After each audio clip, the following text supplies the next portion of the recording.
everyone, welcome to my channel. Let's read and learn with Jyotsna. Today we are starting chemistry of class 10th NCERT.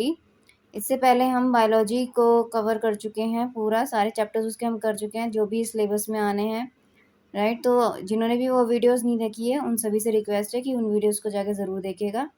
तो उसमें भी हमने NCERT को word to word read करके समझा है अच्छे से, और मैंने उसके नोट्स भी प्रोवाइड किए हैं, हैंड रिटन नोट्स। तो स्टार्ट करते हैं आज की video. That is chapter 1 of chemistry, chemical reactions and equations. ठीक है, तो सबसे पहले क्या कह रहा है, consider the following situations of daily life and think what happens when. क्या कह रहा है, कंसिडर करो ये डेली सिचुएशंस जो दी हुई है नीचे, और सोचो कि क्या होता है जब milk is left at room temperature during summers. जो मिल्क है अगर हम उसे रूम टेम्परेचर पे रख दें समर्स में, यानी गर्मियों में हम दूध को फ्रिज में ना रख के बाहर ही छोड़ देते हैं, क्या होता है, दूध जो ख़राब हो जाता है, स्पॉइल हो जाता है। हम कहते हैं ख़राब हो गया दूध, तो वो क्या हो जाता है, कर्डल्ड हो जाता है, right. An iron Tawa, pan, nail, या फिर आयरन की कोई चीज़ जैसे कि तवा रख दिया, या फिर नेल यानी कि कील हो गई, is left exposed to humid atmosphere. अगर हम उसको कोई भी लोहे की चीज़ अगर हम ह्यूमिड एटमोसफेयर में, यानी कि थोड़ी थोड़ी नमी वाले एटमोसफेयर में रख देंगे तो क्या होगा उस पर, ग्रेप्स गेट फर्मेंटेड। ग्रेप्स को जब हम फर्मेंट करते हैं, फूड इज कुक्ड, फूड को जब कुक कर रहे हैं, food gets digested in our body, जब फूड हमारी बॉडी में डाइजेस्ट हो रहा है, और वी रिस्पायर जब हम रेस्पिरेशन वगैरह कर रहे हैं। तो इन ये जो चीज़ें हो रही हैं, जो एग्जांपल्स दिए हैं, इसमें क्या क्या होता है। तो हमने देखा मिल्क जो अगर समर्स में रूम टेम्परेचर पे होगा तो वो कर्डल्ड हो जाता है, यानी कि ख़राब हो जाता है। एंड आयरन तवा, अगर हम उसको कील को या तवा को अगर हम ह्यूमिड एटमोसफेयर में रखेंगे तो उस पर जंग लग जाता है, रस्ट, राइट। और grapes get fermented, food is cooked, food cook होता है तो पहले कच्ची सब्जियां होती हैं वो पक जाती हैं, तो ज़रूर कुछ ना कुछ चेंज आया होगा। Food gets digested in our body, हमने तो डाइजेशन पढ़ लिया है बायोलॉजी में, तो हमने देखा था कैसे फूड जो कन्वर्ट हो जाता है हमारी बॉडी में, डाइजेस्ट कैसे होता है, कौन कौन सी चीज़ से क्या हो जाता है। वी रिस्पायर, रेस्पिरेशन भी हमने पढ़ा है लाइफ प्रोसेसेस चैप्टर में, तो उसमें भी हमें चेंजेस पता है क्या होते हैं। तो दरअसल ये हमारे को चेंजेस बताना चाह रहा है कि होता क्या है जब ये ऐसे ये सारे प्रोसेसेस होते हैं। तो in all the above situations, इन सभी सिचुएशंस में जो इन्होंने बताई है, the nature and the identity of the initial substance have somewhat change. वही बात कहती है ना कि जो नेचर और आइडेंटिटी थी, जो इनिशियल सब्सटेंस है, जो शुरुआत में सब्सटेंस था, जैसे कि मिल्क था जो शुरुआती था, बाद में वो चेंज होकर कुछ और हो गया। आयरन के पहले नील और तवा वगैरह थे तो वो चेंज होके उस पर रस्ट लग गई तो वो कुछ और हो गया उस पर, ठीक है।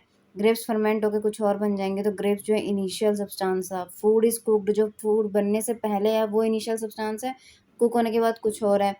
Food gets digested in our body, जो फूड हम खा रहे हैं वो इनिशियल सब्सटेंस है, बट डाइजेशन के बाद उसका क्या हो रहा है वो बात की बात है, राइट। तो ये सारी इनिशियल सब्सटेंसेस की जो आइडेंटिटी है वो कुछ ना कुछ जो है इन प्रोसेसेस के बाद चेंज हो रही है। जैसे कुक होने के बाद फूड चेंज हो रहा है, डाइजेशन के बाद भी फूड चेंज हो रहा है, ग्रेप्स फर्मेंट होने के बाद चेंज हो जाएंगे, आयरन तवा जो है एक्सपोज रहेंगे तो वो भी थोड़ा सा चेंज हो जाएंगे, मिल्क भी चेंज हो जा रहा था किसी और चीज़ में।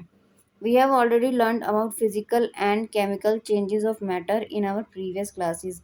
हमने प्रीवियस क्लासेस में physical and chemical changes of matter पढ़े हैं, यानी कि 9th क्लास वगैरह में आपने पढ़ रखे हैं। Whenever a chemical change occur, जब भी एक केमिकल चेंज होता है, we can say that the chemical reaction has taken place. हम क्या कहते हैं कि एक केमिकल रिएक्शन हुई है। जब भी एक केमिकल चेंज होगा तब you may perhaps be wondering as to what is actually meant by a chemical reaction. तो आप सोच रहे हैं केमिकल रिएक्शन होता क्या है। How do we come to know that a chemical reaction has taken place, हमें कैसे पता चलेगा कि कोई केमिकल रिएक्शन हुई है।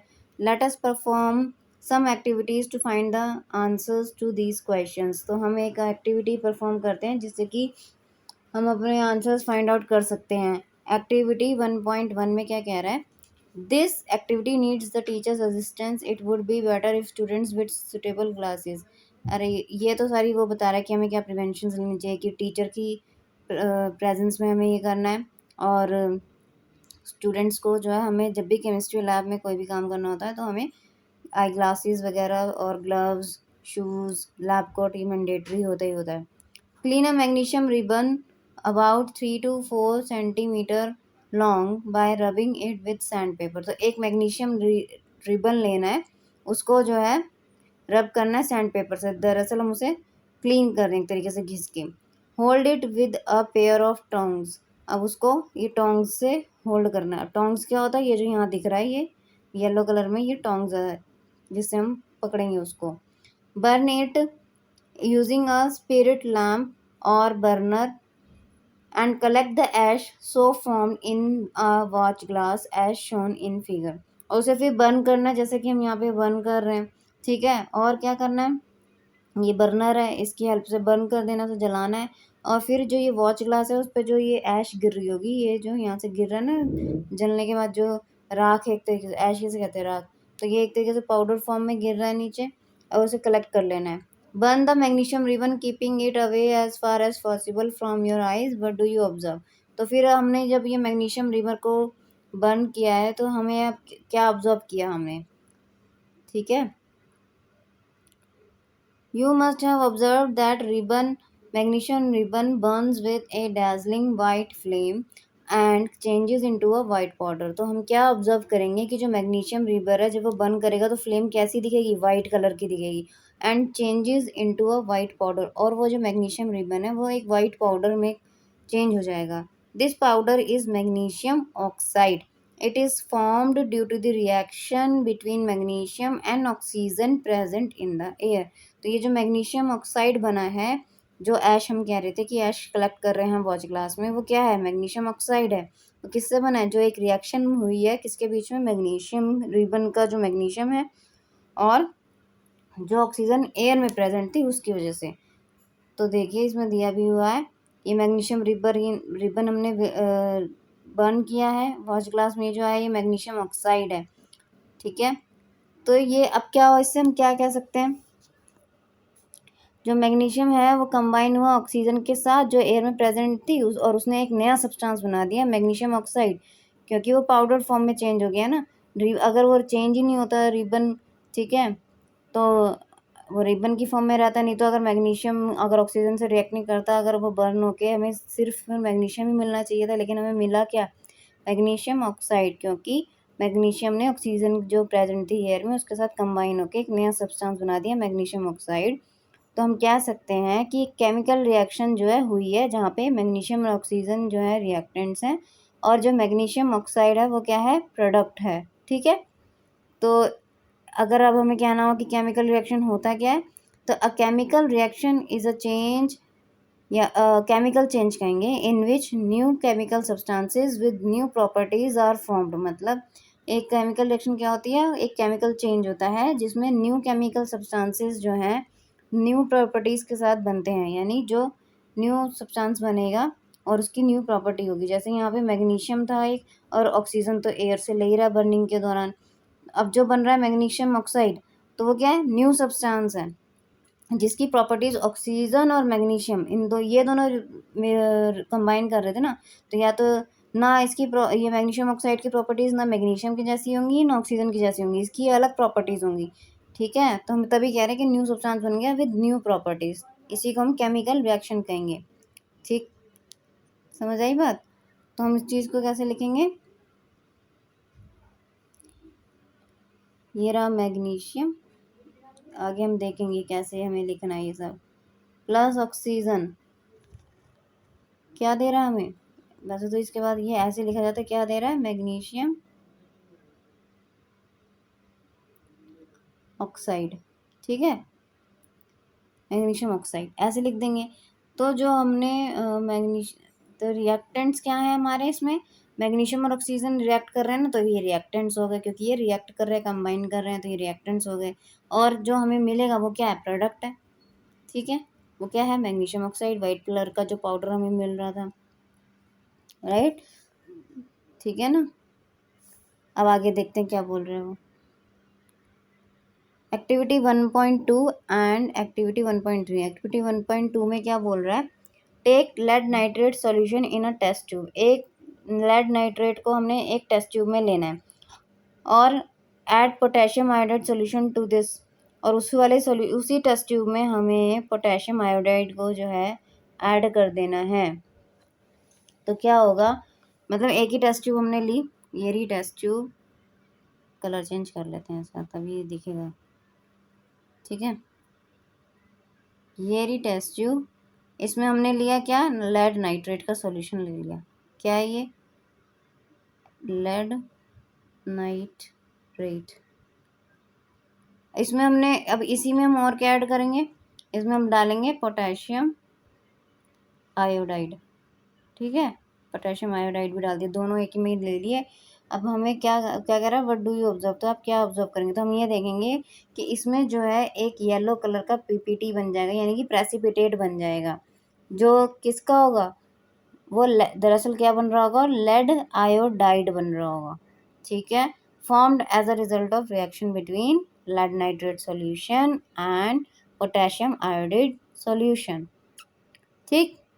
जो पोटेशियम नाइट्रेट है formed remains in the solution, दरअसल होगा क्या, हमने क्या लिया, एक तो पोटेशियम आयोडाइड लिया, मैं पोटेशियम का पूरा नहीं लिख रही, बस पीओटी लिख रही हूँ, और प्लस हमने क्या लिया है, लेड नाइट्रेट, लेड नाइट्रेट, ये हमारे रिएक्टेंट्स हो गए, ठीक है। प्रोडक्ट जो मिल रहा है वो क्या बता रही हूँ मैं, एक तो ये पोटेशियम नाइट्रेट मिलेगा और एक क्या बन जाएगा, लेड आयोडाइड बन जाएगा, ठीक है। तो जो तो हमारे को इस टेस्ट ट्यूब में ना कुछ हमें कर्डल्ड सब्सटेंस मिले, पार्टिकल्स मिलेंगे जो उसमें मिक्स नहीं होंगे सॉल्यूशन में, ठीक है। तो ये जो प्रेसिपिटेट मिलेगा वो येलो कलर का हमें प्रेसिपिटेट दिखेगा, और उसे हम क्या कहेंगे, वो किसका है, वो लेड आयोडाइड है। और जो सॉल्यूशन अलग से दिख रहा होगा ना, वो किसका होगा, पोटेशियम नाइट्रेट का, ठीक है। अब क्या है, a chemical reaction is said to have taken place in which lead nitrate and potassium iodide are reactants while, ठीक है। तो इसमें जो ये लेड नाइट्रेट है, पोटेशियम आयोडाइड है, ये क्या है, ये कलरलेस सॉल्यूशन थे, और क्या थे, रिएक्टेंट्स थे, क्यों, आपस में यही कंबाइन कर रहे थे टेस्ट ट्यूब में। और हमें मिला क्या, एक येलो कलर का प्रेसिपिटेट मिला, किसका, लेड आयोडाइड का, यानी कलरलेस रिएक्टेंट से हमें कलरफुल जो है एक नया प्रोडक्ट मिला। जबकि जो पोटेशियम नाइट्रेट था वो कलरलेस ही रहेगा, बट हमें जो प्रेसिपिटेट मिला वो तो येलो कलर का मिला ना, तो ये भी एक केमिकल रिएक्शन है। ऐसे ही 1.3 में बोल रहा है, take a few zinc granules in a conical flask, ये इसको इसने यहाँ पे कॉनिकल फ्लास्क इसे बोलते हैं, जो ये दिख रहा है ना ऐसे, ये कॉनिकल फ्लास्क है, ठीक है। तो हमें कुछ जो है ग्रेन्यूल्स लेने किसके, जिंक के, और या फिर टेस्ट ट्यूब में भी ले सकते हैं। ऐड डाइल्यूट हाइड्रोक्लोरिक एसिड और sulphuric acid to this solution, अब सॉल्यूशन नहीं, जिंक ग्रेन्यूल्स डाल लेते हैं, उसमें हमें डाइल्यूट हाइड्रोक्लोरिक एसिड डाल सकते हैं यानी HCl, या फिर सल्फ्यूरिक एसिड डाल सकते हैं, दोनों में से कोई एक डाल सकते हैं, डाइल्यूट होना चाहिए बस, ठीक है। Question, handle the acid with care, क्योंकि हम एसिड से काम कर रहे हैं तो हमें ढंग से उसे हैंडल करना होगा। Do you observe anything happening around the zinc granules, touch the conical flask और test tube, is there any change in its temperature, तो वो कह रहा है क्या चेंज आप ऑब्जर्व करते हैं, कुछ हो रहा है जिंक ग्रेन्यूल्स के पास, और जो है कॉनिकल फ्लास्क को टच करके भी देखो, या टेस्ट ट्यूब में करो तो टेस्ट ट्यूब को टच करके देखो, क्या कोई चेंज आ रहा है टेम्परेचर में। तो होगा क्या, जब हम जिंक ग्रैन्यूल्स को के ऊपर जब हम ये डालेंगे डाइल्यूट, इसमें क्या दिखा है कि डाइल्यूट सल्फ्यूरिक एसिड डाला है, ठीक है।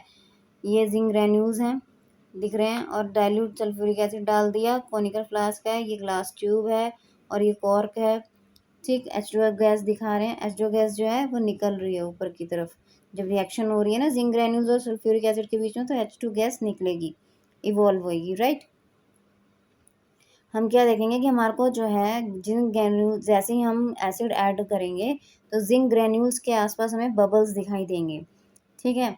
और जो किसके बबल्स होंगे, वो बबल्स होंगे यानी कि हाइड्रोजन, जब रिएक्शन हो रही है तो हाइड्रोजन गैस निकल रही है, इवॉल्व हो रही है, इसलिए वो बबल्स हमें दिख रहे हैं, वो हाइड्रोजन गैस के बबल्स होंगे, ठीक।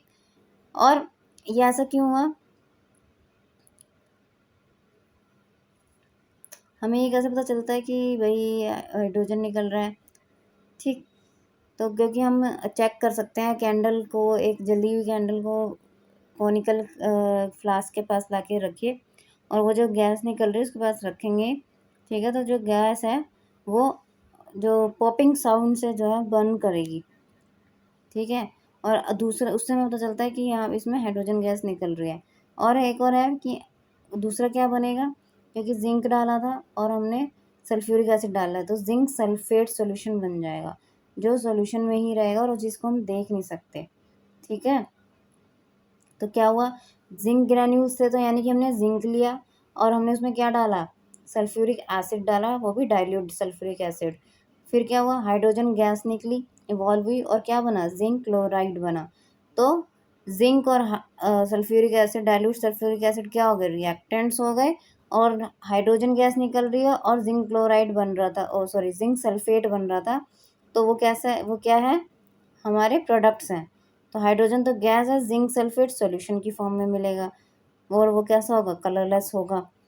और उसने कहा था कि टच करके देखो कॉनिकल फ्लास्क को कि क्या हमें कुछ चेंज नज़र आएगा टेम्परेचर में। हाँ, हमें जो है टच करने पे दिखेगा कि जो कॉनिकल फ्लास्क है थोड़ा सा हॉट है, यानी कि गर्म हो गया है, यानी कि टेम्परेचर जो है इंक्रीज हो गया, यानी कि इस रिएक्शन के दौरान जो है हीट भी निकलती है, टेम्परेचर इंक्रीज हो जाता है, right. So from the above three activities, we can say that any of the following observations help us to determine whether a chemical reaction has take place. तो ये जो तीन एक्टिविटीज़ हमने करी, उसमें से हमें ये पता चलता है कि हम ये कह सकते हैं कि ये जो नीचे दिए गए जो ऑब्जर्वेशंस हैं, इससे हम पता लगा सकते हैं कि कोई केमिकल रिएक्शन हुई है। जैसे कि change in state, change in state का मतलब कि अगर सॉलिड था कुछ और रिएक्टेंट्स के टाइम पे और प्रोडक्ट्स में हमारे को लिक्विड मिल रहा है या गैस मिल रही है। थ्री स्टेट्स ऑफ मैटर होती है ना मेनली, वैसे तो और भी होती हैं बट मेन की बात कर रही हूँ, जैसे सॉलिड लिक्विड गैस, तो थ्री स्टेट्स ऑफ मैटर होती है ना। तो चेंज इन स्टेट मतलब यही, सॉलिड सॉलिड रिएक्टेंट लिए थे और हमें मिला अगर लिक्विड या गैस रहा है तो हम कह रहे हैं चेंज ऑफ स्टेट हो रहा है। ठीक है, चेंज इन कलर, या जैसे कि हमने ये पोटेशियम आयोडाइड और लेड नाइट्रेट वाला जो एक्टिविटी 1.2 की थी, उसमें हमने कलरलेस लिया था दोनों का सॉल्यूशन, और हमें मिला क्या था, येलो कलर का प्रेसिपिटेट मिला था, जिसको हम पीपीटी भी बोल देते हैं कि पीपीटी है, पावर पॉइंट नहीं है, ये प्रेसिपिटेट के लिए यूज़ कर रहे हैं, ये ध्यान रखना है। ठीक है, तो कलरलेस से कलर में चेंज हो गया, येलो कलर में, तो ये चेंज इन कलर आया। इवोल्यूशन ऑफ गैस हमने देखा, जिंक ग्रैन्यूल्स प्लस हमने डाइल्यूट सल्फ्यूरिक एसिड डाला है, तो हमें जिंक सल्फेट और हाइड्रोजन गैस इवॉल्व हो रही थी। ठीक है, तो इवोल्यूशन ऑफ गैस, कोई गैस अगर निकलती है किसी रिएक्शन के होते समय, तो इससे भी पता चलता है कि रिएक्शन हो रही है। चेंज इन टेम्परेचर, ये भी हमने ये इस वाले में ही देखा था कि कॉनिकल फ्लास्क को जिंक वाले में ही, जिंक और डाइल्यूट सल्फ्यूरिक एसिड के बीच की जो रिएक्शन थी उसी में देखा था कि कॉनिकल फ्लास्क जो है हॉट हो जाता है, यानी टेम्परेचर जो है चेंज हो गया, यानी कि बढ़ गया, राइट। तो चेंज इन टेम्परेचर भी आया, ये सब हमने देखा इसमें।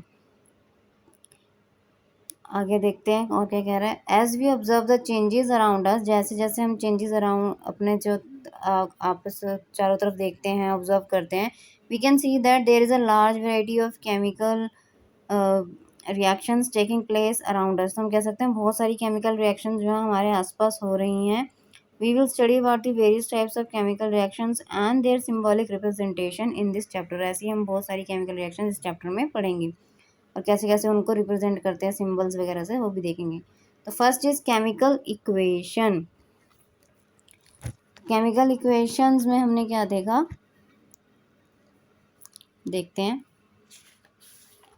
Activity 1.1 can be described as when a magnesium ribbon is burn in oxygen it gets converted to magnesium oxide. तो हमने देखा कि मैग्नीशियम रिबन को जब हमने जलाया ऑक्सीजन के प्रेजेंस में, तो जो है वो मैग्नीशियम ऑक्साइड में चेंज हो गया था। The description of a chemical reaction in a sentence form is quite long. तो अगर हम इसको ऐसी सेंटेंस के फॉर्म में लिखेंगे, पूरा पूरा लिखेंगे कि मैग्नीशियम फिर ऑक्सीजन और वो मैग्नीशियम ऑक्साइड, ये पूरा एक हम पूरा लिख रहे हैं ना, उसका नाम सेंटेंस की फॉर्म में ही लिख रहे हैं, तो ये बहुत बड़ा हो जाएगा। It can be written in a shorter form, तो इसको हम छोटी फॉर्म में भी लिख सकते हैं, शॉर्ट फॉर्म में। The simplest way to do this is to write it in the form of a word equation. तो सबसे सिंपलेस्ट वे जो है जो इसको लिखने का, वो क्या होता है, इसको वर्ड इक्वेशन की फॉर्म में लिखो। तो word equation for the above reaction would be, मतलब वो पहले हम कह रहे थे कि हम सेंटेंस की फॉर्म में बोल रहे हैं कि व्हेन मैग्नीशियम, ऐसे हम बार बार बोलते रहेंगे, when magnesium ribbon burned with oxygen is get converted into magnesium oxide. इसको हम सेंटेंस की फॉर्म में बोल रहे हैं। इसको हम वर्ड इक्वेशन की फॉर्म में कैसे बोलेंगे कि हमने लिख दिया मैग्नीशियम, ऑक्सीजन के साथ प्लस के साथ लगा दिए, प्लस मतलब कंबाइन हुआ और क्या मिला, एरो लगा के बता दिया कि ये प्रोडक्ट आ रहा है ना। ठीक है, तो यानी हम इक्वेशन को कैसे लिखते हैं, जब रिएक्टेंट्स लिखते हैं तो एक रिएक्टेंट फिर प्लस साइन लगाते हैं, फिर दूसरा रिएक्टेंट और फिर एरो का साइन लगाते हैं और इधर हम प्रोडक्ट बताते हैं कि ये हमारा प्रोडक्ट बना है। अब एक प्रोडक्ट मिले या दो प्रोडक्ट्स मिले वो बात की बात है, मतलब बात से बता रहे हैं। ठीक है, तो ये जो एरो होता है ये हमें बताता है कि क्या डायरेक्शन है रिएक्शन की, किस तरफ प्रोसीड हो रही है, यानी कि ये रिएक्टेंट्स हैं और रिएक्शन जो है इस तरफ प्रोसीड हो रही है, इस साइड में है ना, इधर की साइड जा रही है, यानी कि ये प्रोडक्ट्स हैं। तो एरो के राइट साइड में क्या होते हैं, प्रोडक्ट्स होते हैं, और एरो के लेफ्ट साइड में क्या होता है, रिएक्टेंट्स होते हैं।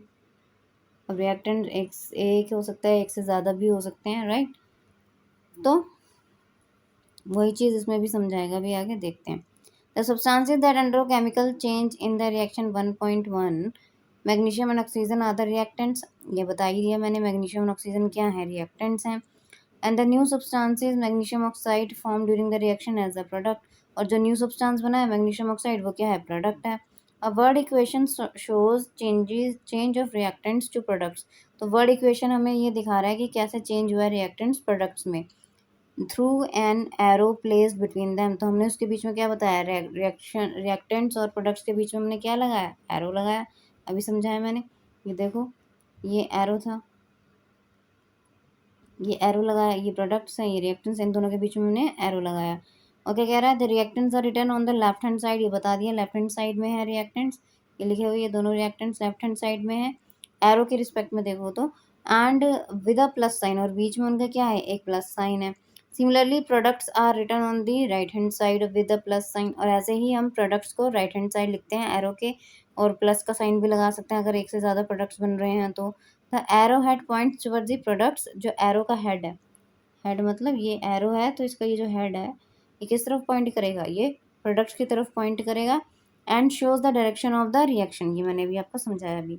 Writing a chemical equation, chemical equation को कैसे लिखते हैं, is there any other shorter way for representing chemical equations, क्या इससे भी छोटा कोई तरीका है जिससे हम केमिकल इक्वेशंस को लिख सकते हैं।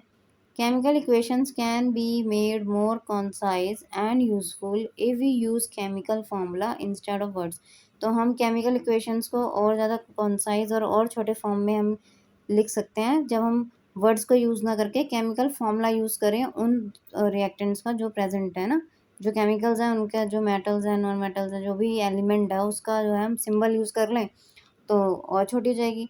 और सिंबल्स हमने कब पढ़े थे, 9th क्लास में आप लोगों ने पढ़ रखे होंगे, 10th वाले जो स्टूडेंट्स हैं आप लोग, राइट। तो a chemical equation represents a chemical reaction, एक केमिकल इक्वेशन क्या होती है, वो क्या करती है, केमिकल रिएक्शन को रिप्रेजेंट करती है। और अगर मैं कहूँ डेफिनेशन लिखनी हो तो हम इसे डिफाइन कर सकते हैं कि ये एक शॉर्ट हैंड मेथड है या फिर एक ब्रीफ मेथड है of representing a chemical reaction with the help of symbols and formula of the reactants and the products involved in it, जिसमें हम एक केमिकल रिएक्शन को रिप्रेजेंट करते हैं शॉर्ट फॉर्म में, किसकी हेल्प से, सिंबल से या फॉर्मूला से, किसके, रिएक्टेंट्स और प्रोडक्ट्स दोनों के ही, जो भी उसमें इन्वॉल्व होते हैं किसी केमिकल रिएक्शन में। जैसे कि मैं यही वाली इक्वेशन का ही एग्जांपल ले रहा है कि वो मैग्नीशियम और ऑक्सीजन जब कंबाइन हुए तो मैग्नीशियम ऑक्साइड बन रहा था, तो मैग्नीशियम लिख रहे थे हम पहले पूरा पूरा, तो मैग्नीशियम का सिंबल हमें पता है, जिसको नहीं याद है वो प्लीज़ 9th क्लास में से जाके एक बार उस चैप्टर को रिवाइज कीजिए, सारे सिंबल्स एक बार रिकॉल कर लीजिए तो अच्छा रहेगा।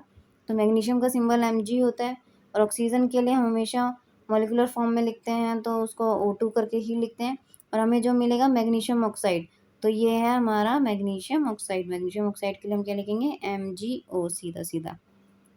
Count and compare the number of atoms of each element on the LHS and RHS of the arrow, यानी LHS मतलब लेफ्ट हैंड साइड और RHS मतलब राइट हैंड साइड, सभी को पता है। काउंट करना है और कंपेयर करना है नंबर ऑफ एटम्स को ईच हर एक एलिमेंट के, किस पे, लेफ्ट हैंड साइड और right hand side of the arrow, मतलब जितने भी एलिमेंट्स हैं लेफ्ट हैंड साइड और राइट हैंड साइड जो है दोनों तरफ हमें काउंट करने हैं और कंपेयर करने की कौन सा ज़्यादा। जैसे कि इसमें हम देखें अगर मैग्नीशियम का एक एक दिख रहा है एटम, एक है मैग्नीशियम, यहाँ पे भी अगर MgO में देखा जाए तो मैग्नीशियम एक ही है, 2 3 तो कहीं दिख नहीं रहा, लेकिन यहाँ पे जो रिएक्टेंट की साइड में ऑक्सीजन है वो 2 दिख रहे हैं, है ना, मॉलिक्यूलर फॉर्म में तो 2 एटम्स हैं इसके ऑक्सीजन के यहाँ पे, जबकि प्रोडक्ट्स में सिर्फ एक ही ऑक्सीजन है। तो हमने कैसे लिख देंगे इसको, रिएक्टेंट्स ये लिखे, ये लिखा हमने प्रोडक्ट्स, ठीक है। यहाँ पे हम लिख देंगे मैग्नीशियम, यहाँ लिखो ऑक्सीजन। तो मैग्नीशियम रिएक्टेंट्स में कितना है 1, प्रोडक्ट्स में भी 1। ऑक्सीजन रिएक्शन में कितना है, रिएक्टेंट्स में 2 और प्रोडक्ट्स में 1 है। तो ये जो है अनइक्वल नंबर आ रहा है। तो हमेशा रिएक्टेंट्स और प्रोडक्ट जो है सेम होने चाहिए, सेम नंबर होना चाहिए।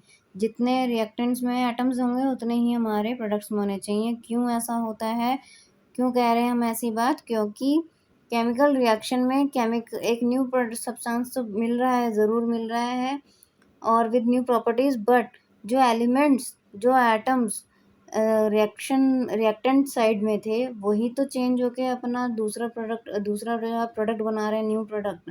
ये सिंपली एक rearrangement of atoms of molecules हुआ है रिएक्शन के दौरान, ठीक है। ब्रेकिंग ऑफ बॉन्ड्स हुए हैं, जो पहले के बॉन्ड्स होंगे ठीक वो टूट गए होंगे और दूसरे नए बॉन्ड्स बने, बट बेसिक एलिमेंट्स तो सेम रहेंगे ना। जैसे मैग्नीशियम ऑक्सीजन जो है ये रिएक्ट कर रहे थे तो मैग्नीशियम ऑक्साइड बना दिया।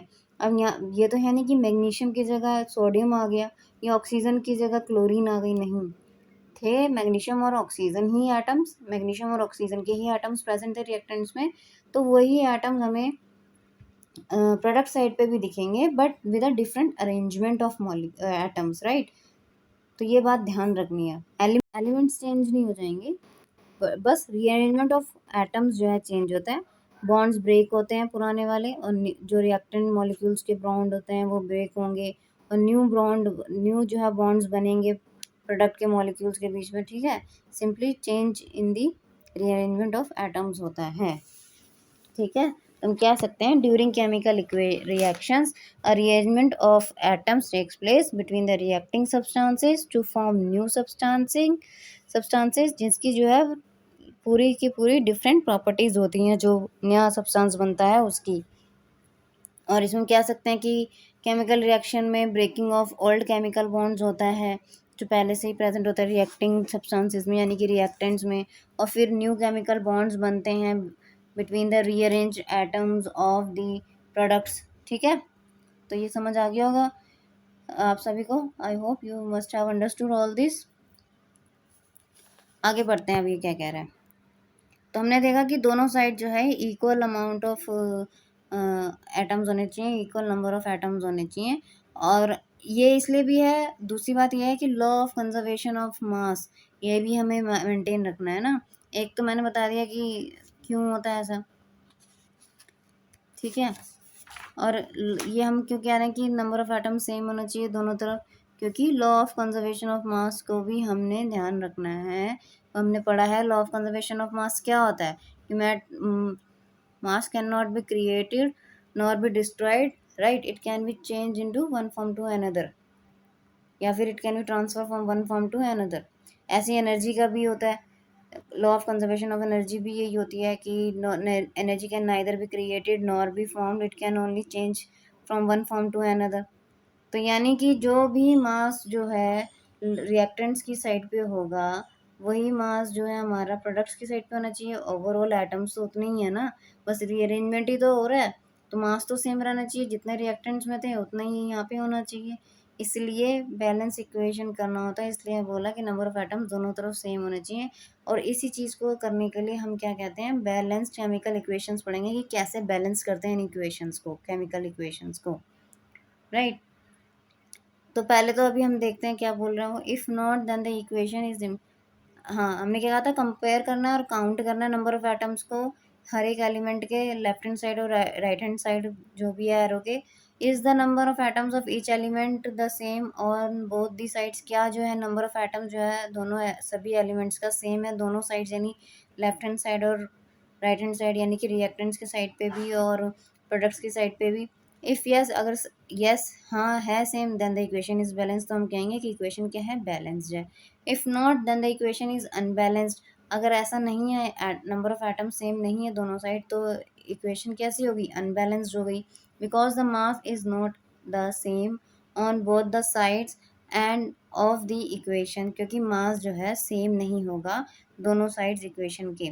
यही मैंने अभी आपको समझाया, law of conservation of mass हमें मेंटेन रखना है, उसको याद रखना है। Such a chemical equation is a skeleton chemical reaction equation for a reaction. तो जो अनबैलेंस्ड इक्वेशन होती है उसे हम क्या कहते हैं, स्केलेटल केमिकल इक्वेशन। इक्वेशन 1.2 कौन सी, ये वाली, ठीक है, is a skeletal chemical equation for the burning of magnesium in air. तो ये कैसी है, स्केलेटल केमिकल इक्वेशन है, किसके लिए, मैग्नीशियम के बर्न के होने के लिए एयर में। जैसा भी मैंने बताया कि मैग्नीशियम यहाँ पे सिर्फ एक है और इधर राइट हैंड साइड में भी एक है, बट ऑक्सीजन यहाँ पे दो एटम्स और यहाँ पे एक ही है, तो अनबैलेंस्ड इक्वेशन है। दोनों तरफ ऑक्सीजन भी सेम होने चाहिए। तो अब इसको बैलेंस कैसे करते हैं इक्वेशन को, वो हम सीखेंगे। Balanced chemical equations. Recall the law of conservation of mass that you studied in class 9th. मैंने अभी आपको बताया क्या होता है law of conservation of mass, ठीक है। मैं mass can neither be created nor destroyed in a chemical reaction. That is the total mass of the elements present in the products of a chemical reaction. वही बात है कि मास जो है ना ही क्रिएट किया जा सकता है ना ही डिस्ट्रॉय किया जा सकता है, ये केमिकल रिएक्शन में ही नहीं, इसमें कहीं भी, है ना। ये तो law of conservation of mass तो यही है, which can just transform from one form to another, right. तो केमिकल रिएक्शन में भी हमें यही देखना है, that is the total mass of the element, जो टोटल मास है एलिमेंट्स का प्रोडक्ट साइड में हो केमिकल रिएक्शन में, has to be equal to the total mass of the elements present in the reactants. जितना टोटल मास जो है elements का रिएक्टेंट्स की साइड है, उतना ही टोटल मास जो है एलिमेंट्स का प्रोडक्ट्स की साइड होना चाहिए। In other words the number of atoms of each element remain the same. मतलब वही, हर एक एलिमेंट का जो नंबर ऑफ एटम्स है वो सेम रहना चाहिए, रिएक्टेंट्स में भी और प्रोडक्ट्स में भी। जैसे कि मैग्नीशियम और ऑक्सीजन वाले में एलिमेंट क्या है, मैग्नीशियम है, दूसरा एलिमेंट क्या है, ऑक्सीजन है। तो रिएक्टेंट्स की साइड में मैग्नीशियम एक है, इधर भी एक ही दिख रहा है, बट और ऑक्सीजन यहाँ पे एलिमेंट, लेकिन इसके दो एटम दिख रहे हैं, यहाँ पे सिर्फ एक दिख रहा है, तो ये अनबैलेंस्ड हो गई। तो मास जो है, लॉ ऑफ मास जो है, कंजर्वेशन ऑफ मास जो है फॉलो नहीं हो रहा है यहाँ। We need to balance a skeletal chemical equation. तो हमें अगर नहीं है सेम एटम्स नंबर जो है सेम नहीं है दोनों साइड, तो हम उन्हें केमिकल रिएक्शन इक्वेशन को बैलेंस करना पड़ेगा। Is the chemical equation 1.2 balanced, क्या केमिकल इक्वेशन 1.2 बैलेंस्ड है, वो तो हम इतनी देर से डिस्कस कर रहे हैं कि वो बैलेंस्ड नहीं है। Let us learn about the balancing a chemical equation step by step. तो कैसे एक इक्वेशन को, केमिकल इक्वेशन को बैलेंस करते हैं, ये हम देखते हैं। The word equation for activity 1.3 में बी रिप्रेजेंटेड एज। तो जो वर्ड इक्वेशन है किसके लिए, एक्टिविटी 1.3, वो क्या थी, जिसमें हमने जिंक ग्रेन्यूल्स लिए थे कॉनिकल फ्लास्क में, और उसमें हमने क्या डाला था, डाइल्यूट सल्फ्यूरिक एसिड, या फिर डाइल्यूट क्लोरिक हाइड्रोक्लोरिक एसिड भी डाल सकते हैं। तो उसमें हमारे को जिंक सल्फेट प्लस हाइड्रोजन मिल रहा था सल्फ्यूरिक एसिड डालने से। तो अगर हम HCl डालेंगे हाइड्रोक्लोरिक एसिड, तो हमें मिलेगा जिंक क्लोराइड, और साथ में H2 गैस तो निकलेगी ही निकलेगी उसमें भी। तो ये थी हमारी एक्टिविटी 1.3। तो इसी को अगर हमें वर्ड में लिखना हो तो हम क्या बोलेंगे, तो हमें पता है क्या था, हमने जिंक ग्रेन्यूल्स लिए थे, तो जिंक, और साथ में हमने डाला सल्फ्यूरिक एसिड, ये रिएक्टेंट्स हो गए। और प्रोडक्ट्स में हमें क्या मिला, जिंक सल्फेट और हाइड्रोजन गैस जो है रिलीज हो रही थी। अब इसको हम सिंबल्स में लिखेंगे, तो जिंक के लिए Zn का सिंबल होता है, और सल्फ्यूरिक एसिड को हम H2SO4 लिखते हैं। हमें मिला क्या, जिंक सल्फेट। तो जिंक सल्फेट का क्या फॉर्मूला है, ZnSO4, और हाइड्रोजन के लिए हम H2 लिखते हैं, right? Let us examine the number of atoms of different elements on both sides of the arrows। तो सारे जितने भी एलिमेंट्स दिख रहे हैं हमें, उन सब कितने नंबर ऑफ एटम्स हैं रिएक्टेंट्स की साइड पे और कितने नंबर ऑफ एटम्स हैं प्रोडक्ट्स की साइड पे, वो हम देख लेते हैं। तो एलिमेंट कौन कौन से, सबसे पहले हम देख लेते हैं। एक तो जिंक है, एक हाइड्रोजन है, एक सल्फर है, एस फॉर सल्फर, और एक ऑक्सीजन है, ये हमने लिख लिया। इधर प्रोडक्ट्स की साइड पे भी वही रहेंगे, एलिमेंट्स तो सेम ही रहेंगे, ठीक है, वो तो हमने समझ ही लिया। जिंक था, अगर राइट हैंड साइड पे जिंक, हाइड्रोजन, सल्फर, ऑक्सीजन थे, तो प्रोडक्ट्स में भी वही एलिमेंट्स रहेंगे, बट रीअरेंजमेंट ऑफ एटम्स हो गया, तो न्यू मॉलिक्यूल बन गए हैं और न्यू बॉन्ड्स बन गए हैं। तो number of atoms in left hand side, यानी कि रिएक्टेंट्स में जो नंबर ऑफ एटम्स हैं वो कितने हैं, देखो ये देखो, जिंक यहाँ पे रिएक्टेंट की साइड पे एक ही दिख रहा है, तो हमने एक लिख लिया। और प्रोडक्ट्स में भी जिंक कितना दिख रहा है, एक ही दिख रहा है, इसके आसपास कोई नंबर नहीं दिख रहा ना, तो एक ही है, ठीक है। फिर क्या है हाइड्रोजन, हाइड्रोजन हमें रिएक्टेंट्स में 2 दिख रहे हैं, दिख रहा है उसके नीचे 2 लिखा हुआ है, और प्रोडक्ट्स में भी 2 दिख रहे हैं, ठीक है, तो 2 सही है, एक जैसे हैं। सल्फर हमें क्या दिख रहा है, सल्फर हमें रिएक्टेंट्स में एक ही दिख रहा है और प्रोडक्ट्स में भी एक ही दिख रहा है, सही बात है। अब रह गया ऑक्सीजन, ऑक्सीजन हमें रिएक्टेंट की साइड पे 4 दिख रहे हैं और प्रोडक्ट्स की साइड पे भी 4 दिख रहे हैं, यानी कि सारे एटम्स जो हैं सेम हैं रिएक्टेंट्स में भी और प्रोडक्ट साइड पे भी, इसलिए ये केमिकल इक्वेशन कैसी है, बैलेंस्ड केमिकल इक्वेशन है पहले से ही, इसे हमें बैलेंस्ड करने की ज़रूरत नहीं है। As the number of atoms of each element is the same on both sides of the arrow, equation 1.3 is balanced chemical equation.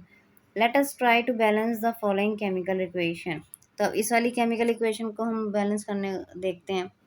क्या है पहले, एफ ई किसका सिंबल होता है, आयरन का, ठीक है, तो आयरन का ये रहा, और प्लस H2O मतलब वाटर, पता ही होगा सभी को, H2O मतलब वाटर, Fe मतलब ये किसके लिए, आयरन के लिए यूज होता है।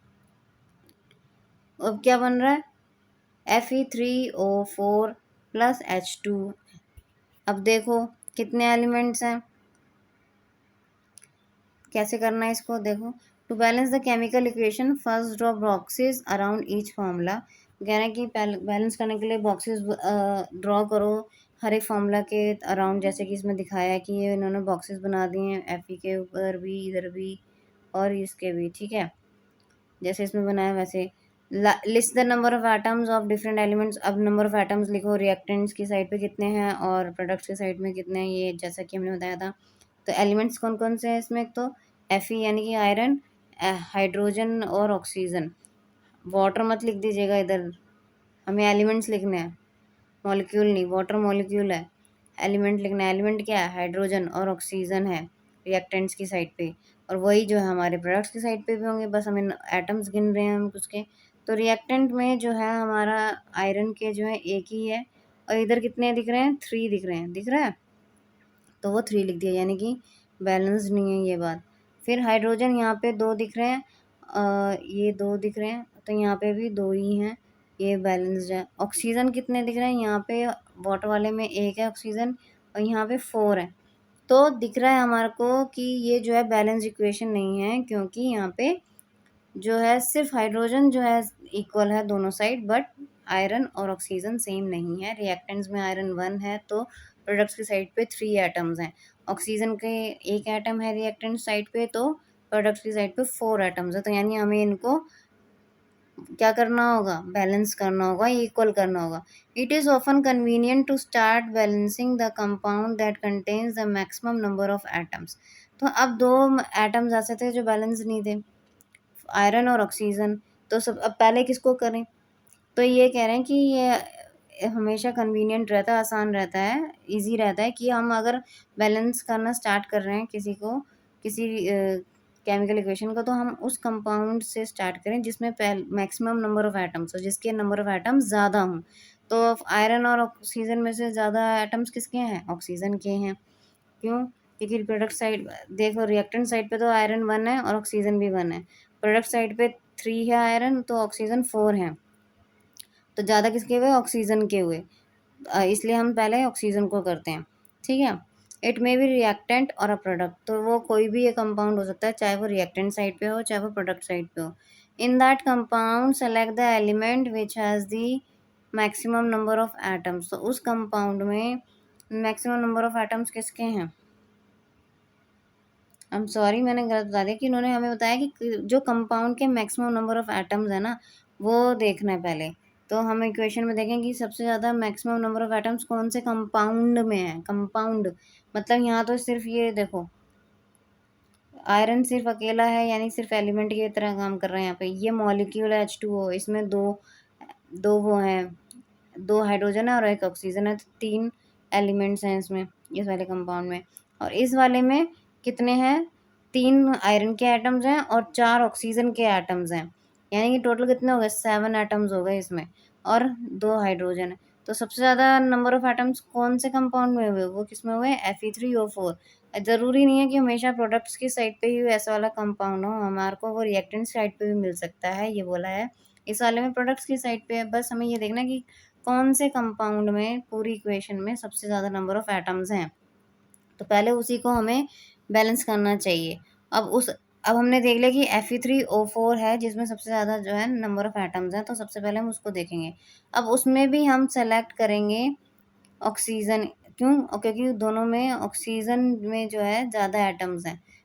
आयरन के 3 हैं तो ऑक्सीजन के 4 हैं। There are 4 oxygen atoms on the right hand side and only 1 in the on the left hand side to balance, तो इसलिए हम सबसे पहले ऑक्सीजन को ही करेंगे। वैसे भी जो मैंने पहले समझाया उसमें भी हम ऑक्सीजन को ही कर रहे थे। तो एटम्स ऑफ ऑक्सीजन, अब एटम्स ऑफ ऑक्सीजन देख रहे हैं कि इनिशियल मतलब पहले रिएक्टेंट की साइड पे वो 1 था, वाटर मॉलिक्यूल में देखा था ना, और प्रोडक्ट की साइड पे वो Fe3O4 में 4 थे ऑक्सीजन एटम।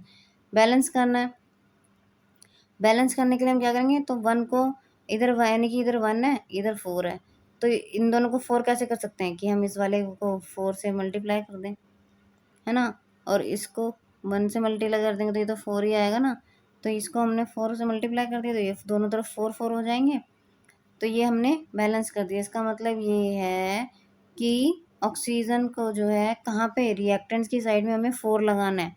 4 मॉलिक्यूल बताने, इधर तो 4 ही है ना प्रोडक्ट्स की साइड पे, प्रोडक्ट की साइड तो 4 ही है, तो रिएक्टेंट की साइड पे हमने 4 मल्टीप्लाई किए, तो यानी ऑक्सीजन कहाँ है रिएक्टेंट्स में, यहाँ पे है, तो इसको हमें 4 लिखना है। और हमेशा याद रखना है कि जब भी हम बैलेंसिंग करेंगे तो ये जो नंबर जो भी हम ऐड करेंगे वो हमेशा हम कोफिशिएंट की फॉर्म में ऐसे आगे लगाएंगे, तभी उसने बॉक्सेस बनवाए हैं कि इन बॉक्सेस के बाहर ही हमें नंबर ऐड करना है। कोई भी बैलेंस करते समय जो भी हम, जैसे हमने यहाँ देखा 4 आना चाहिए तो हमने 4 लगा दिया इधर, ठीक है, अंदर नहीं लगाने की, जैसे कि ये H2 के नीचे H2 है तो अगर 4 आ रहा था, H2 होता तो 4 हम यहाँ लगा देंगे, यहाँ नहीं लगाना है, हमेशा आगे लगाना है। किसी भी मॉलिक्यूल या कंपाउंड को बैलेंस करते समय ऐसे करना है, इसलिए उसने बॉक्सेस बनवाए हैं कि बॉक्सेस के अंदर कभी आपको नंबर ऐड नहीं करना, उसके बाहर ही करना है, यानी एज अ कोफिशिएंट। जब भी हम, अभी आप सीख रहे हैं बैलेंसिंग करना तो ऐसे करिएगा, जब सीख जाएंगे बैलेंसिंग करना तो आपको बॉक्सेस बनाने की ज़रूरत नहीं होगी, आपको पता होगा कि हमें बिना बॉक्स बनाए ही कहाँ ऐड करना है नंबर, कहाँ लिखना है। Fe एंड हाइड्रोजन, तो हमने क्या देख लिया, 4 एक अभी हमने ऐड कर लिया, तो अभी भी जो है क्या हो गया, अब अभी भी इक्वेशन पूरी नहीं हुई, क्यों सेम नहीं हुई, बैलेंस नहीं हुई, क्यों? क्योंकि देखो, एक तो मेरे पहली बात तो आयरन अभी पूरा हमारा बैलेंस नहीं हुआ है, क्योंकि यहाँ पे 3 थे और यहाँ पे 4 1 था। ऑक्सीजन अगर 4 यहाँ पे थे तो यहाँ पे भी 4 हो गया, बट अब इससे क्या हुआ, जो हाइड्रोजन यहाँ पे 2 था वो कितना हो जाएगा, ये 4 है और ये H से है ना, तो ये जो है आपस में मल्टीप्लाई होता है नंबर, तो ये क्या हो जाएंगे, 4 2 8, और हाइड्रोजन कितना हो गया, 8 हो गया, इधर कितना था, 2 था प्रोडक्ट, अब हाइड्रोजन भी अनबैलेंस्ड हो गया, ठीक है, तो ये सब चीज़ें ध्यान रखनी है। अब क्या है, Fe and hydrogen atoms are still not balance, तो बताया ना, हाइड्रोजन भी अनबैलेंस्ड हो गया। अब पहले वो बैलेंस था, लेकिन जैसे हमने ऑक्सीजन को पहले बैलेंस किया तो अब हाइड्रोजन जो है इधर रिएक्टेंट साइड पे 8 हो गए, वो कैसे हो गए बता दिया, और प्रोडक्ट साइड पे 2 हैं, और आयरन तो पहले से अभी अनबैलेंस्ड है क्योंकि हमने इसे किया ही नहीं है। अब अब हमारे पास 2 एटम्स फिर से हैं, आयरन और हाइड्रोजन, जो कि बैलेंस नहीं है। Pick any of these elements to proceed further, तो कोई भी एक एलिमेंट इसमें से हमें चूज कर लेना है कि किसको हम पहले बैलेंस करते हैं। Let us balance hydrogen atoms, तो पहले हम ठीक हाइड्रोजन एटम्स को ही बैलेंस कर लेते हैं, ठीक है। To equalize the number of hydrogen atoms make the number of molecules of hydrogen as 4 on the right hand side, ठीक है। कैसे करेंगे, तो हमें दिख रहा है इनिशियली पहले रिएक्टेंट्स की साइड पे वो ये कितने थे, 8 हो गए, मैंने बताया कैसे हो गए 8, 4H2 हो गया ना रिएक्टेंट्स की साइड पे, ये देखो यहाँ पे, तो ये कितना हो गया, 8 हो गया, 4 2 8, और प्रोडक्ट्स की साइड पे कितने हैं, प्रोडक्ट की साइड पे तो 2 ही हैं, तो वो 2 था, तो रिएक्टेंट की साइड पे 8 है, प्रोडक्ट्स की साइड पे 2 है, तो ये 8 है तो इसको हम 8 बना सकते हैं, इसको तो 2 नहीं बनाना ना, इसको 8 बना सकते हैं, इसको 2 कैसे बनाएंगे, डिवाइड तो करना नहीं हमें, ठीक है, डिवाइड भी करेंगे तो 4 से करेंगे तो इसको भी 4 से ही करना पड़ेगा, नहीं, हमें करना क्या है, इधर 8 है तो इधर भी हमें 2 को 8 बनाना है, तो इसको 2 को 8 बनाना ईजी है कि 2 4 से 8 कर दो, इसका मतलब ये प्रोडक्ट की साइड पे H2 के वहाँ पे हमें क्या करना है, 4 लिखना है। तो ये देखो, ये तो हमने पहले 4 यहाँ लिखा था, अब हमें प्रोडक्ट्स की साइड पे 4 लिखना था, तो वो हमने यहाँ लिख दिया। अब हमारी इक्वेशन बन गई कुछ ऐसी, है ना। तो जिसमें हमारे को दिख रहा है हाइड्रोजन की Fe, तो अभी भी Fe हमारा अनबैलेंस्ड है, बट ऑक्सीजन और हाइड्रोजन बैलेंस्ड हो गए। जैसे ये 4 टू 8, यहाँ पे भी है हाइड्रोजन और यहाँ पे भी कितने हो गए, अब 8 हो गए। ऑक्सीजन कितने थे, इधर 4 थे, अब इधर भी 4 है। अब सिर्फ आयरन रह गया है बैलेंस करने के लिए। उसके लिए क्या करेंगे, examine the above equation, pick up the third element which is not balance. वही कौन सा एलिमेंट रह गया, आयरन। तो you find that only one element is left to be balance, that is iron. तो पहले जो है रिएक्टेंट साइड पे आयरन कितना है, 1 है, और प्रोडक्ट साइड पे कितना है, 3 है। तो ये 1 है, ये 3 है, तो इसको ही हम 3 बना लेते हैं, तो इसको 3 से मल्टीप्लाई कर देंगे, यानी कि 3 लिख देंगे रिएक्टेंट साइड पे आयरन के पास। समझ आ गई बात, ये देखो यहाँ लिख दिया। तो अब हमारी जो है रिएक्शन इक्वेशन जो है, केमिकल इक्वेशन बैलेंस्ड हो गई, क्योंकि क्या है, 3 Fe है, इधर भी प्रोडक्ट की साइड भी 3 है। यहाँ पे ये 8 हाइड्रोजन है, तो ये भी 8 हाइड्रोजन हो गया। ऑक्सीजन यहाँ पे 4 है, क्योंकि हमने बैलेंस करके 4 लगाया था। ऑक्सीजन क्या है, 4 है, और यहाँ पे भी 4 है। समझ आई बात। Finally to check the correctness of the balance equation we count atoms of each element on both sides of the equation. तो चेक करने के लिए वही, जैसे अभी मैंने काउंट करके देखा कि सारे बैलेंस है, इक्वल नंबर है, तो हम काउंट कर लेंगे। अभी हमने करके भी देखा। The number of atoms of elements on both sides of equation 1.9 जो इक्वेशन है, उसके जो नंबर ऑफ एलिमेंट्स हैं, एटम्स हैं एलिमेंट्स के, क्या है, इक्वल हैं। अब this equation is now balanced. अब ये इक्वेशन कैसी होगी, balance. This method of balancing chemical equation is called hit and trial method. तो इस मेथड को, जिसमें हम, जैसे अभी हमने क्या रहा बैलेंसिंग, इसको हम क्या कहते हैं, हिट एंड ट्रायल मेथड कहते हैं, जिसमें हम अपनी तरफ से बस हिट एंड ट्राई कर रहे हैं कि इसको कर लेते पहले बैलेंस, ऐसे कर लेते हैं, है ना, ट्राई करके निकाल रहे हैं। As we make trials to balance the equation by using the smallest whole number coefficient. अभी हमने देखा ना कि हमने अभी मल्टीप्लाई करते गए कैसे हम चेंज कर सकते हैं। स्टेप 7 क्या कह रहा है, writing symbols of physical states, carefully examine the above balance equation 1.9। तो जो भी हमारा इक्वेशन में एलिमेंट्स लिखे हुए हैं या कंपाउंड्स लिखे हुए हैं, उन सब की हमें फिजिकल स्टेट्स भी लिखने हैं, उनके सिंबल्स लिखने हैं। मतलब कि गैस है, लिक्विड है, कि सॉलिड फॉर्म में है या एक्वस फॉर्म में है, ये सब फिजिकल स्टेट्स लिखनी है। देखने में वो कैसे दिख रहे हैं, लिक्विड हैं, सॉलिड हैं, एक्वस हैं, या फिर गैशियस है ना।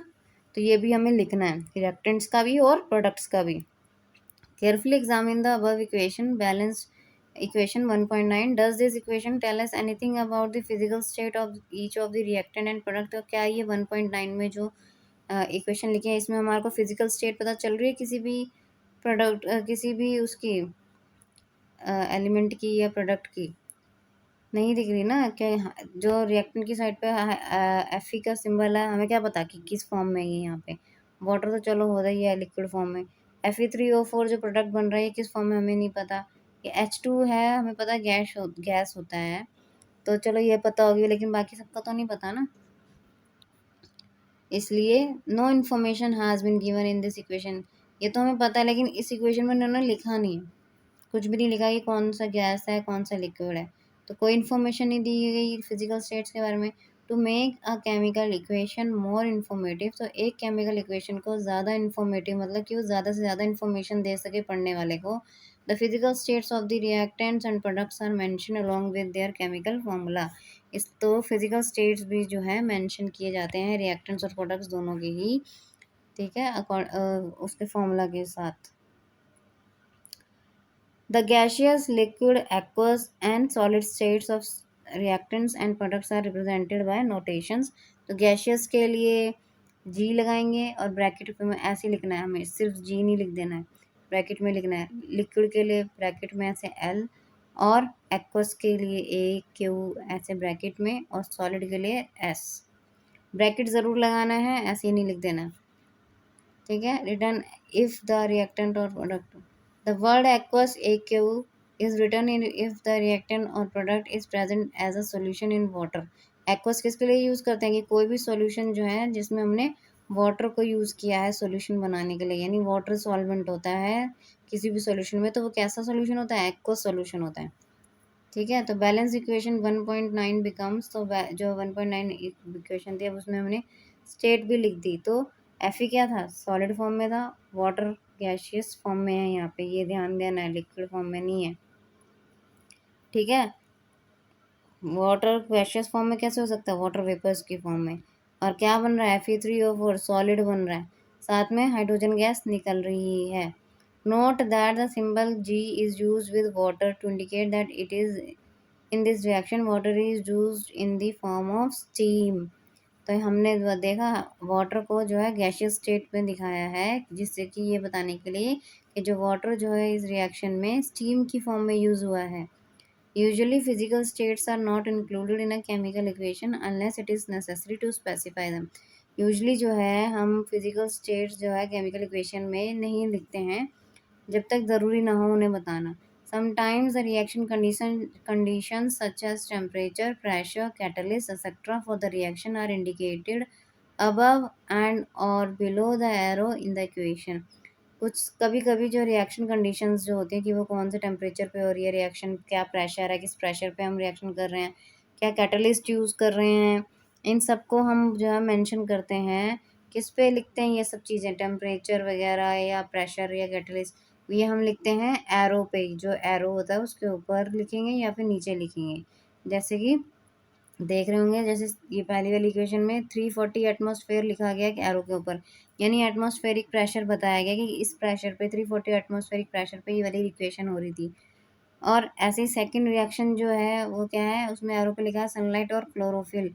ये कौन सी रिएक्शन है? फोटोसिंथेसिस वाली रिएक्शन है, याद होगा। ठीक है, जिसमें कार्बन डाइऑक्साइड और वाटर कंबाइन होके ग्लूकोज, ऑक्सीजन और वाटर रिलीज कर रहे होते हैं in the presence of sunlight and chlorophyll. ये हमने लाइफ प्रोसेस चैप्टर में पढ़ा हुआ है, पूरा फोटोसिंथेसिस प्रोसेस, राइट। तो ये उसी की इक्वेशन है, तो हमने आर पे बताते थे ना सनलाइट क्लोरोफिल लिख के हमेशा। तो ये सारी कंडीशंस लिखी जाती हैं। Using these steps you can balance equation 1.2 given in the text earlier. तो यही सब स्टेप्स यूज़ करके जो हमारी इक्वेशन थी 1.2 वाली, क्या थी? Magnesium plus oxygen gives you MgO, उसको हम बैलेंस कर सकते हैं, राइट। करके देखें कैसे बैलेंस करना उसको। 1.2 किधर गई? ये रही 1.2।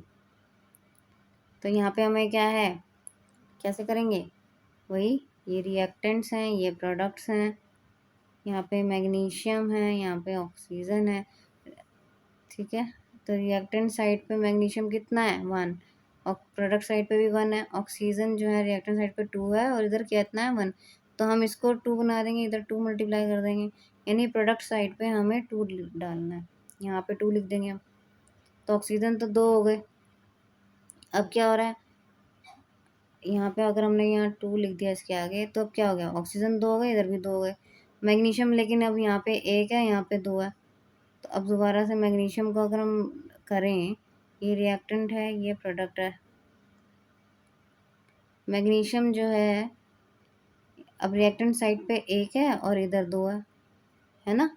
तो अब इसको 2 कर देंगे, मल्टीप्लाई कर देंगे, तो यानी यहाँ पे 2 आ जाएगा। तो अब देखें, यहाँ पे भी 2, यहाँ पे भी 2 लगा दिया और यहाँ पे भी 2 लिख दिया। तो अब क्या ये बैलेंस है इक्वेशन? देखते हैं। मैग्नीशियम के 2 एटम्स है, ठीक है, इधर भी 2 हैं। ऑक्सीजन के यहाँ पे 2 है, यहाँ पे भी 2, यानी अब ये बैलेंस्ड इक्वेशन हो गई। यानी कि 2Mg plus O2 gives you 2MgO। ये हमारी बैलेंस्ड केमिकल इक्वेशन हो गई इसके लिए, है ना। तो ये हमने देख लिया बैलेंसिंग कैसे करते हैं। ऐसे बहुत सारे जो है हमारे को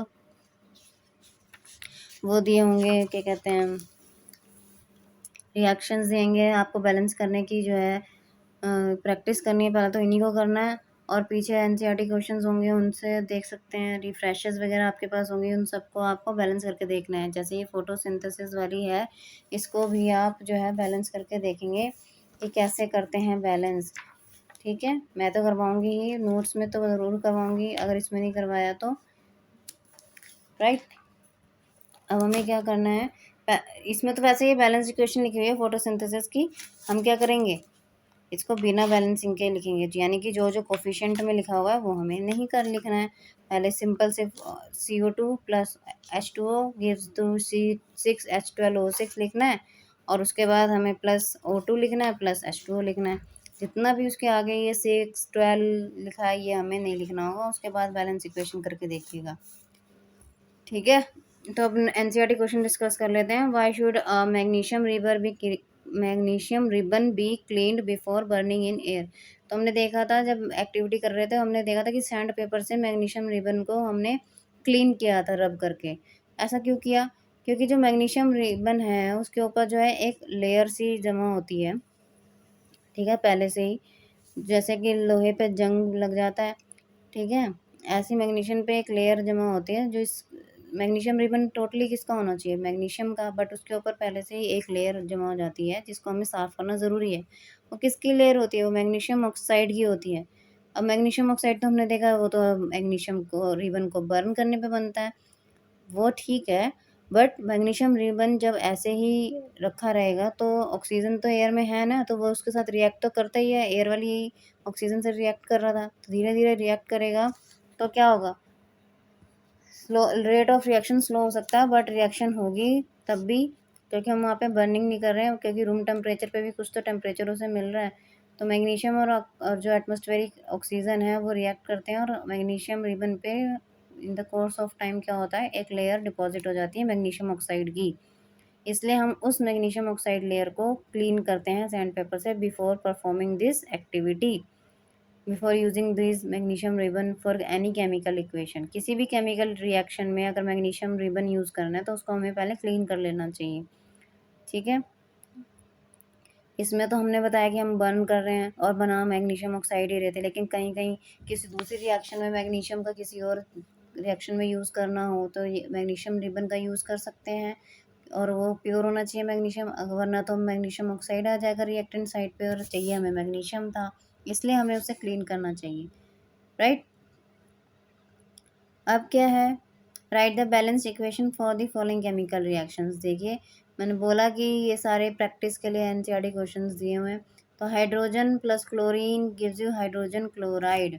तो हाइड्रोजन का सिंबल हमें पता है क्या होता है, H होता है, और हाइड्रोजन को वैसे भी हम H2 करके लिखते हैं। क्लोरीन का सिंबल हमें पता है Cl होता है, और हाइड्रोजन क्लोराइड मतलब HCl बन जाएगा। अब ये क्या हमारी इक्वेशन बैलेंस है, यहाँ पे रिएक्टेंट साइड पे हाइड्रोजन जो है 2 है और यहाँ पे 1 है, तो बैलेंस नहीं है, इसी से पता चल गया, आगे और देखने की ज़रूरत भी नहीं है। क्लोरीन 1 है, ये भी 1 है, वो ठीक है, बट हाइड्रोजन नहीं है ना। तो अब क्या करना चाहिए, रिएक्टेंट साइड पे हाइड्रोजन 2 था और इधर 1 था, तो यानी इसको हम 2 कर देंगे, प्रोडक्ट साइड वाले को तो यहाँ पे हम 2 लगा देंगे। लेकिन अब हमारा क्या हो गया, हाइड्रोजन तो 2 और 2 हो गए, लेकिन क्लोरीन कितने हो गए, क्लोरीन हमारा हो गया hydrogen plus chlorine gives you 2HCl हो रहा था ना, अभी हमने हाइड्रोजन को करा, तो क्लोरीन भी अब यहाँ पे 2 होगा, क्योंकि ये जो 2 है ये इस पूरे के लिए होता है, तभी हम बॉक्सेस बनाते हैं कि ये जो नंबर है वो पूरे के साथ हो रहा होता है। तो यहाँ पे क्लोरीन 2 हो गए, लेकिन यहाँ 1 है, तो यानी रिएक्टेंट में क्लोरीन 1 है और प्रोडक्ट में 2 है, तो यानी अब इसको 2 बना देंगे, यानी कि इसके आगे भी 2 लगा देंगे। ठीक है, तो अब केमिकल बैलेंस केमिकल इक्वेशन हमारी क्या हो गई, H2 plus 2Cl gives you 2HCl। But हमें यहाँ पे क्लोरीन जो है सिंगल उस लिक्विड फॉर्म में नहीं यूज़ कर रहे हैं, ये हाइड्रोजन गैस है तो क्लोरीन गैस की फॉर्म में ही होता है, तो उसको भी हम क्या करेंगे, hydrogen plus Cl2 gives you 2HCl। 2 क्यों लगाया है, क्योंकि यहाँ पे भी 2 हाइड्रोजन, यहाँ पे 2 क्लोरीन, और यहाँ पे 1 और 1, तो हमें दिख जाएगा कि इधर इसके आगे 2 लगा देंगे तो हो जाएगा, यानी हाइड्रोजन अगर इधर 2 है और इधर 1 है, क्लोरीन भी इधर 2 है और इधर 1 है, और एक ही मॉलिक्यूल है, ठीक है ना, एक ही मॉलिक्यूल है ना, तो 2 एक के साथ लगा देंगे तो ये हो गई केमिकल इक्वेशन। दूसरा है दूसरा हमारा था barium chloride plus aluminium sulphate gives you barium sulphate plus aluminium chloride. ये सब रिएक्शंस आगे हम पढ़ेंगे उसमें भी आएंगी, बट स्टिल मैं आपको बता देती हूँ। यहाँ पे बेरियम का हमारे को पता है BA होता है सिंबल, और क्लोराइड के लिए Cl यूज़ करेंगे, BaCl2 होता है बेरियम क्लोराइड का सिंबल, ठीक है। प्लस एल्यूमिनियम सल्फेट, एल्यूमिनियम मतलब Al यूज़ होना होगा, और सल्फेट के साथ तो ये इसका पूरा फॉर्मूला होता है Al2, सल्फेट के लिए हम यूज़ करते हैं SO4, और ये 3 होता है यहाँ पे। तो ये हमारे रिएक्टेंट्स, ये रिएक्शंस आपको याद हो जाएंगी प्रैक्टिस करते करते, और आगे भी आएंगी वो। अब तो आपको रिएक्शंस जो हैं लिखनी नहीं है, बट एमसीक्यूज आएंगे। टर्म 1 में चैप्टर आना है, पूरा चैप्टर आना है, हमने सिलेबस देखा है, उसकी वीडियो भी मैंने आपको दी थी, कौन कौन से चैप्टर टर्म 1 में और कौन से चैप्टर टर्म 2 में आने हैं, और किस में कौन सा पार्ट डिडक्ट हुआ है। तो प्लीज़ उन वीडियोज़ को जाके ज़रूर देखिएगा कि कौन सिलेबस में क्या क्या है। और तो ये चैप्टर तो पूरा ही आ रहा है, अब इसमें एमसीक्यूज आने हैं, तो लेकिन फिर भी हमें जो है ये सारी रिएक्शंस याद होने चाहिए, क्योंकि वो एमसीक्यूज में कुछ भी पूछ सकते हैं आपसे। तो जब तक आपको फॉर्मूलाज ही नहीं पता होंगे कि कौन से के लिए क्या यूज़ होता है, तो कैसे करेंगे आंसर राइट करने के लिए, है ना। तो इसमें आपको ये प्रैक्टिस करते रहेंगे तो हो जाएगा। अभी पूरे चैप्टर में रिपीट होंगी यही सब रिएक्शंस। तो ये हमारा बेरियम क्लोराइड हो गया, ये एल्यूमिनियम सल्फेट हो गया। यहाँ पे जगह नहीं है तो इसलिए एरो में यहाँ लिख रही हूँ। तो क्या देगा हमारे को, ये क्या बता रहे हैं, बेरियम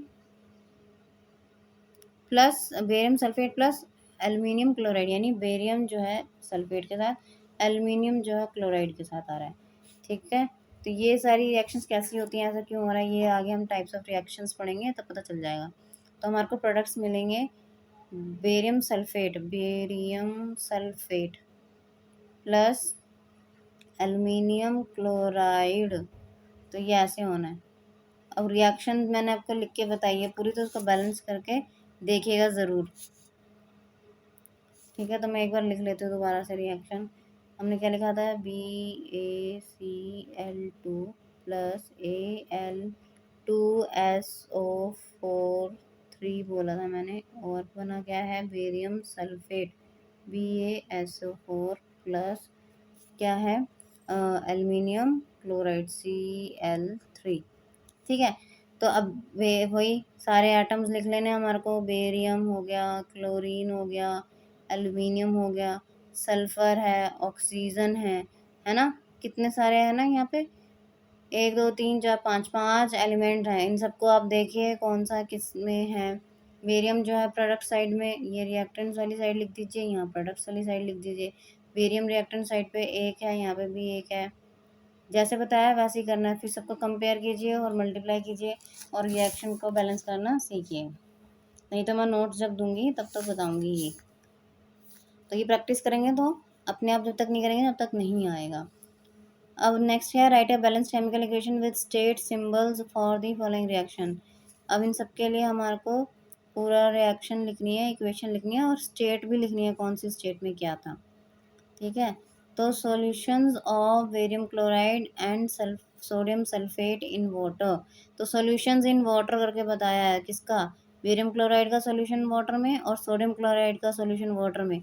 यानी क्या क्या स्टेट होगी इनकी, एक्वस। अभी हमने पढ़ा था कि कोई भी सॉल्यूशन वाटर के साथ बनता है, यानी सॉल्वेंट उनका जो है वाटर यूज़ किया जाता है, तो उसे हम एक्वस सॉल्यूशन बोलते हैं। तो यानी जब हम इन्हें रिएक्टेंट्स के उसमें लिखेंगे तो इनकी जो स्टेट्स उन्होंने बोली है लिखनी है, फिजिकल स्टेट्स, तो वो हमें क्या लिखनी है होगी, एक्वस। एक्वस के लिए हमने क्या सिंबल यूज़ किया था, AQ, ऐसे ना। React to give insoluble barium sulphate, insoluble barium sulphate दे रहा है, यानी कि सॉल्यूशंस लिए हैं उसमें जो है एक इनसॉल्यूबल बेरियम सल्फेट बन रहा है। यानी वो कैसा होगा, जो क्या कहते हैं, सॉल्यूशन नहीं बना रहा होगा। सॉल्यूशंस यूज़ किए हैं बट फिर भी एक इनसॉल्यूबल चीज़ बन रही है, यानी कि वो सॉलिड होगी, तभी तो वो हमारे को दिख रही है कि इनसॉल्यूबल है। यानी कि जो बेरियम सल्फेट बना है वो सॉलिड बना है, and the solution of sodium chloride, और हमें सॉल्यूशन मिल रहा है किसका, सोडियम क्लोराइड का। तो वो भी कैसा होगा, एक्वस होगा, क्योंकि सॉल्यूशन बताया है। तो इसकी रिएक्शन हो जाएगी barium chloride, 1 minute, barium chloride अभी हमने देखा BaCl2 plus N sodium sulphate था ना, NaSO4 gives you barium sulphate plus NaCl।